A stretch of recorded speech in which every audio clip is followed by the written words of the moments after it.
Hi friends, we are going to solving this question. Question will solve the equation and also check it. अगर आपको इस equation को solve करनी है and also उसको check करना है, मीन्स होता है आपको x की वैल्यू को फाइंड आउट करनी है and after finding the value of x then आपको इस इक्वेशन में x की वैल्यू पुट करके आपको चेक करना है कि x की वैल्यूज होता है राइट है या रॉन्ग है। चलो सबसे पहले आपको क्या करनी है, x की वैल्यू को फाइंड आउट करनी। कैसे फाइंड आउट करो, तो देखो आपका 2.4 into 3 minus of x minus of 0.6 into 2x minus of 3 equal to 0। देखो 2.4 है तो 2.4 के 3 के साथ मल्टीप्लाई देन 3 के में उसके प्लस इंटू माइनस, यहाँ कुछ नहीं था आपका प्लस है ना, हिडन रहता है, तो plus into minus gives minus, then 2.4 into x उसके बाद minus into plus gives minus and 0.6 into 0.6 into 2x उसके बाद minus into minus plus 0.6 into 3 equal to 0। ठीक है, तो आप देखो तो आपका कितना हो गया यहाँ पे, तो आप 4×3=12। देखो आप सिंपली देखो इस डेसिमल को हटा दो, यहाँ क्या करना है, देखो यहाँ पर 2.4 है, 2.4 इंटू 3 इस डेसिमल को हटाओगे तो आपका 1 आएगा और 1 के बाद कितने डिजिट है, 1 है। देखो इसी में 2.4 में ही चेक करो, इधर मत चेक करना। 2.4 के बाद आपको डेसिमल के बाद कितने डिजिट, 1 था, देन 1 0 लिख देना। ठीक है, उसके माइनस ऑफ 2.4 इस डेसिमल को हटाओगे उसके बदले 1 और इस डेसिमल के बाद कितने डिजिट है, 1 है, तो 1 0 इंटू एक्स माइनस ऑफ जोता है आपका 0.6 से 0.6 इस डेसिमल को हटाओगे, इस डेसिमल के बाद कितने डिजिट है, इस डेसिमल के बाद कितने डिजिट है, 1 डिजिट है, तो 1 0 लिख दो इंटू 2x। ठीक है, प्लस देखो इस डेसिमल को हटाओगे, उस डेसिमल को हटाने के बाद आपका कितना डिजिट है, देखो मैं बता रहा हूँ, डेसिमल को हटाओगे तो यहाँ पर आपका 6 हो गया, 6 हो गया और डेसिमल के बदले आप 1 लिख दो और डेसिमल पर कितना डिजिट है, 1 है, देन 1 0 इंटू 3 इक्वल टू 0। अब आपका सिंपली हो गया। तो देखो अब 24 का 3 से मल्टीप्लाई करो, कितना होगा, 4×3=12 और 3×6 1 7 बटा 10। ठीक है, माइनस ऑफ 24/10x उसके बाद माइनस ऑफ 6 इंटू 2 मतलब 12x/10 उसके प्लस 6×18 बटा 10 इक्वल टू 0। ठीक है, अब क्या करो कि जो आपके जिसके साथ जिस नंबर के साथ x इंक्लूड है उस एक साइड कर लो और जिसके साथ इंक्लूड नहीं है उसको एक साइड कर लो। तो देखो ये आपका 72/10 ये अलग हुआ और एक आपका यहाँ पे है 18/10, इसको अलग कर लो, देन आपका 24x/10 minus of 12/10 into x. ठीक है, इक्वल टू 0। तो आप देखो कि इस दोनों का डेसिमल सेम है, तो डेसिमल सेम है, अगर डेसिमल सेम नहीं, इसके डिनोमिनेटर सेम है तो सिंपली आप न्यूमरेटर को ऐड कर सकते हो। हाँ जी, तो 10 आपका डिनोमिनेटर सेम है, 10 लिख दो एंड देन 72 + 18 कितना, 8 है 2 10 और 7 1 8 9 90 माइनस उसके बाद देखो ये जो है इसको माइनस, तो आप क्या करो कि इस देखो यहाँ माइनस है, ये इसको इक्वल में कर दो, तो आप ये दोनों माइनस है, इसको क्या करो कि आपको x के वैल्यू को फाइंड आउट करनी है, तो इसको क्या करो कि इस साइड लाओगे, इक्वल के इस साइड लाओगे तो जो माइनस है इधर आएगा तो प्लस हो जाएगा, मतलब 24/10 इंटू एक्स और ये भी इधर आएगा तो आपका प्लस 12/10x, क्योंकि आपको x की वैल्यू फाइंड आउट करना था।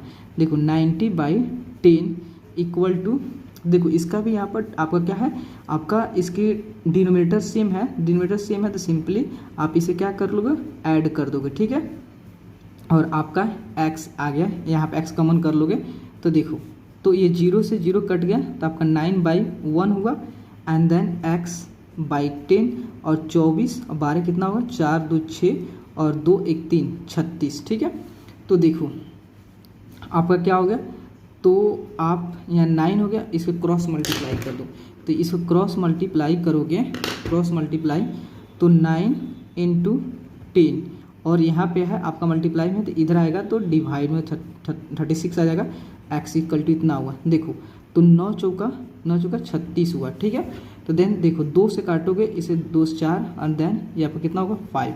ठीक है, तो आपका x इक्वल टू आ गया 5/2 आ गया। ठीक है, अब आपको चेक करना है इस इक्वेशन, इस जो x के वैल्यू को आपको इस इक्वेशन में पुट करके, ठीक है, इस इक्वेशन में पुट करके चेक करना है कि क्या आपका x के जो वैल्यू आया 5/2 वो वाकई में राइट है या रॉन्ग है। चलो ठीक है, चेक करते हैं। ठीक है, सबसे पहले आप क्वेश्चन पे जाओ। तो आपका क्वेश्चन है 2.4 into 3 minus of x minus of 0.6 into 2x minus of 3 equal to 0। ठीक है, तो देखो आपको सबसे पहले x की वैल्यू पुट करने से पहले देखो ये आपका इक्वेशन इक्वल है। इक्वल के जो लेफ्ट साइड में है इसे मान लो कि लेफ्ट साइड मतलब लेफ्ट हैंड में है तो इसे LHS मान लो, और इक्वल के ये राइट साइड में 0 है, इक्वल है या इक्वल है, इक्वल के राइट साइड में 0 है तो इसे RHS मान लो। और आपका x इक्वल टू कितना आया था 5/2 आया था। अगर after putting the value of 5/2 in this equation अगर आपका इक्वल टू 0 आ गया, मतलब अगर मान लो LHS इक्वल टू RHS आ गया तो कह सकते x इक्वल टू 5/2 जो है आपका राइट है। ठीक है, तो देखो तो आपका देखो 2.4 इंटू 3 और x का वैल्यू कितना था आपका 5/2 था। ठीक है, minus of 0.6 into 2 into x का वैल्यू कितना था आपका 5/2 था, माइनस ऑफ 3 इक्वल टू 0। ठीक है, तो देखो 2 से 2 कैंसिल हो गया एंड देन देखो 2.4 और देखो यहाँ पे जो आपका 1 है तो सबसे पहले इसको डिनोमिनेटर को सॉल्व करने के लिए इस डिनोमिनेटर को सेम करोगे, और डिनोमिनेटर को सेम करने के लिए आप 1 और 2 का एलसीएम निकालोगे। 1 और 2 का एलसीएम 2 हुआ, मतलब जो था 1 और 2 को किसके बराबर करोगे 2 के बराबर करोगे, 2 के इक्वल करोगे, मतलब उसके एलसीएम के बराबर करोगे। तो देखो यह आपका 3/1 है, 1 को 2 करने के लिए क्या करोगे 2 से मल्टीप्लाई, देन आपको डिनोमिनेटर मल्टीप्लाई किया तो आपको नोमिनेटर में भी मल्टीप्लाई करना पड़ेगा। ठीक है, उसके बाद minus of 5/2, okay, minus of 0.6 into देखो 5 माइनस ऑफ 3 इक्वल टू 0। ठीक है, तो देखो 2.4 इंटू जो 6 माइनस 5/2, क्योंकि आपका डिनोमिनेटर सेम है तो आप कॉमन ले सकते हैं और उसके बाद सिंपली डिनोमिनेटर को सॉल्व कर सकते हो। माइनस ऑफ 0.6, 5 में 3 गया, देन 2 इक्वल टू 0। ठीक है, आपका 2.4 6 में से 5 गया, कितना हुआ 1/2। यह आपका कितना होगा, इस डेसिमल को हटाओगे तो नीचे 1 और डेसिमल के बाद कितने डिजिट है 1 है, देन 1 0, तो 2 से इसे 12 काट सकते हो कितना बार में आपने 12 बार में। माइनस ऑफ अब देखो 0.6 है, इस डेसिमल को हटाओगे तो 1 और डेसिमल के बाद कितना डिजिट है 1। यहाँ से भी सॉल्व कर सकते थे लेकिन आपको मुझे हर एक स्टेप आपको समझाना था इसलिए किया है। ठीक है, तो 6/10 इंटू 2 इक्वल टू 0। ठीक है, तो देखो 12/10 माइनस ऑफ जो था 6 दूनी 12, 12/10। ठीक है, तो देखो इस दोनों का डिनोमिनेटर सेम है, डिनोमिनेटर सेम मतलब आप 10 को कॉमन ले लोगे और 12 माइनस 12, ठीक है 0, then 12 minus 12 0/10 equal to 0, then 10/0 equal to 0 equal to 0। Means होता है यह आपने माना था इक्वल के लेफ्ट वाले साइड को LHS माना था और इक्वल के राइट वाले साइड को RHS माना था। तो यहाँ पर देखिए आपने LHS जो होता है RHS इक्वल RHS के 0 के बराबर है। तो मीन्स जो था आपका x इक्वल टू जो था 5/2 जो था क्या है राइट है। ओके, प्लीज़ दोस्तों अगर आपको वीडियो अच्छा लगे और आपके लिए हेल्पफुल है तो प्लीज़ चैनल को लाइक एंड सब्सक्राइब प्लीज़ जरूर करें। Okay, thank you friends.